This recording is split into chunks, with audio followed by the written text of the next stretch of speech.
Critical analysis. 3 key points following Dallas Mavericks' 105-98 defeat in Boston. The Dallas Mavericks fell to the Boston Celtics in Boston on Sunday night, losing 105-98. Jrue Holiday led another balanced Celtics scoring effort, putting up 26 points. Luka Doncic led the Mavericks in defeat with 32 points, 11 rebounds, and 11 assists. Despite a questionable injury status for Doncic, the Mavericks started the game with a scoring flurry. Doncic found the bottom of the rim 3 times early, scoring 6 points before the first Celtics timeout near the 8-minute mark with the Mavericks up 13-6. The Celtics ended up in the bonus early due to overzealous Dallas defense. But the Mavericks managed to hang on to a lead for most of the quarter, despite turnover issues. The earlier foul troubles caught up with the Mavericks though, as the Celtics went to the line repeatedly. A late scoring burst from Kyrie Irving helped Dallas lead 28-25 after 1 quarter. Doncic looked unstoppable early in the second quarter, but so did Boston. A 9-0 Celtics run in the middle of the quarter gave the Celtics a 3-point lead. Miscues from Boston resulted in Dallas taking the lead right back. The teams traded leads the rest of the period until the Celtics took a late lead on a pair of Brown free throws then a Holiday 3-pointer. Dallas answered on a Daniel Gafford dunk and trailed 54-51 at the half. Dallas started the second half aiming to get baskets for Gafford on the post-up and Washington on a floater. The Celtics maintained a 2-4 point lead for most of the quarter. Dallas would score only for Boston to answer right back.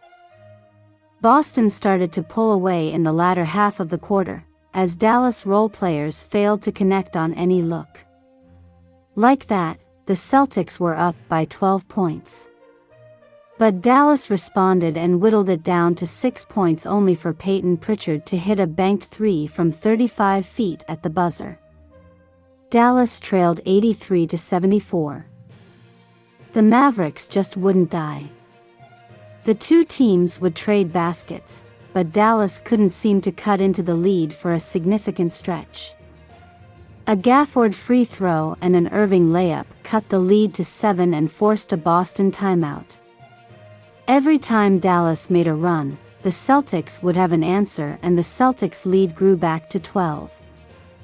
Once again, the Irving to Gafford connection brought the lead back down to 8 again and the Celtics called a timeout with 4:40 remaining. But after securing a stop, P.J. Washington made a horrible mistake at half-court, picking up his dribble. The Celtics forced a turnover then hit a 3. Irving missed yet another shot and Boston connected on a 3 again and Dallas was down 14 in just 2 possessions. Dallas answered with an 8-0 run to close it to 6 with 75 seconds remaining. Washington had a chance to cut further into the lead on a fast break, but the refs missed an obvious push in the back which led to a Boston block. Maxi Kleber got left in the dust on the next Brown drive and the game was effectively over. Boston takes a 2-0 series lead on a 105-98 victory. There will be much consternation in Dallas about the lack of a foul call for Washington on that fast break drive with 50 seconds left. However, Dallas made so many mistakes which led to that deficit it's hard to know where to start.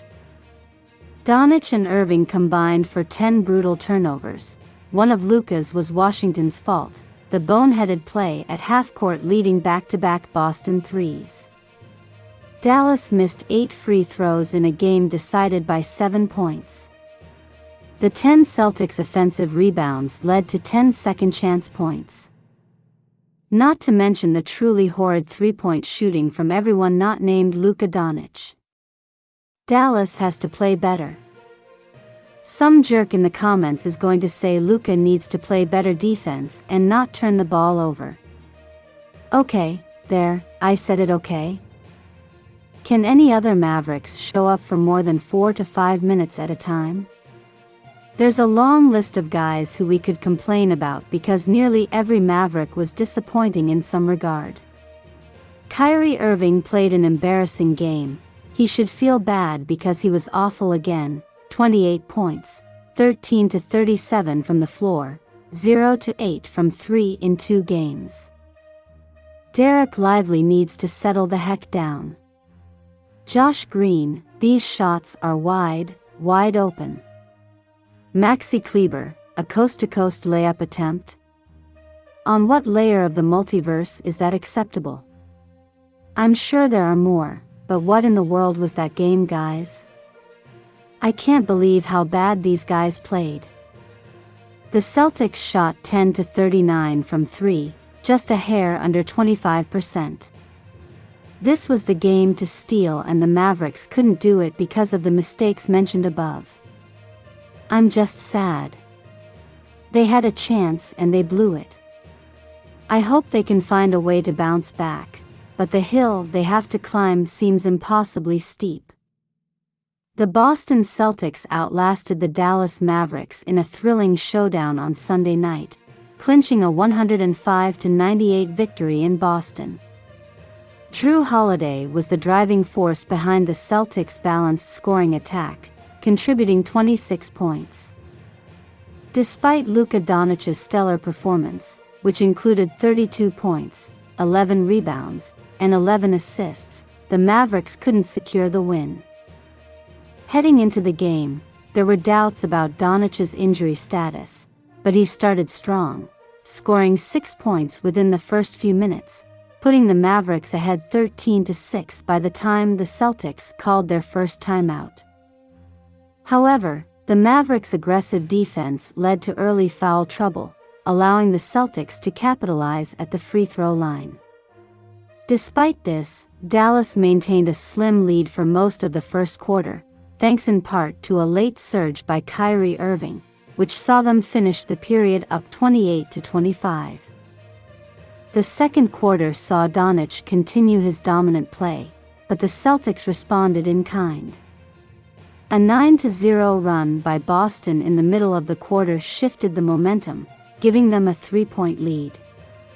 Dallas quickly countered, and the teams exchanged leads multiple times. A pair of free throws by Jaylen Brown and a three-pointer by Jrue Holiday in the final minutes of the half gave the Celtics a slight edge, leading 54-51 at halftime. In the third quarter, the Mavericks aimed to leverage Daniel Gafford in the post and P.J. Washington with floaters. Yet, the Celtics managed to maintain a small lead, countering every Dallas basket with one of their own. Boston began to widen the gap later in the quarter as the Mavericks' role players struggled to make their shots. A buzzer-beating, banked three-pointer from Peyton Pritchard put Boston up 83-74 heading into the final period. The fourth quarter was a testament to the Mavericks' resilience.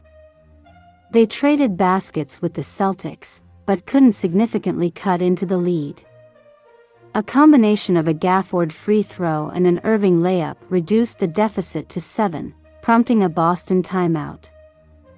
However, each time Dallas threatened to close the gap, Boston had an answer, extending their lead back to 12 points. The Mavericks made another push, cutting the lead to 8 before the Celtics called another timeout with 4:40 left. A crucial error by P.J. Washington, who picked up his dribble at half-court, led to a turnover and back-to-back three-pointers for the Celtics, pushing the lead to 14. Dallas responded with an 8-0 run, narrowing the gap to 6 with 75 seconds remaining. Yet, a missed foul call on a fast break for Washington and a defensive lapse by Maxi Kleber on a Jaylen Brown drive sealed the game for Boston. The Celtics now lead the series 2-0 with their 105-98 win. The Mavericks will undoubtedly rue the missed foul call on Washington's fast break with 50 seconds remaining. However, their numerous mistakes throughout the game made that call less impactful in the grand scheme.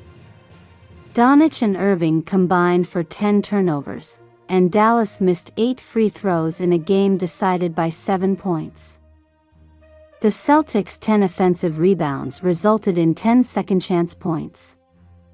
Furthermore, Dallas's three-point shooting was abysmal, apart from Doncic's efforts. The team must significantly improve their performance. Critics may point out that Doncic needs to improve his defense and reduce turnovers.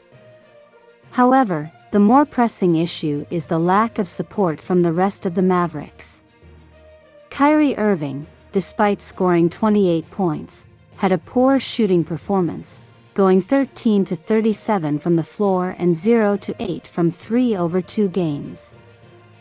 Derek Lively needs to control his nerves, and Josh Green must capitalize on wide-open shots. Maxi Kleber's ill-advised coast-to-coast layup attempt was another low point. Overall, nearly every Maverick fell short in some way, contributing to the loss.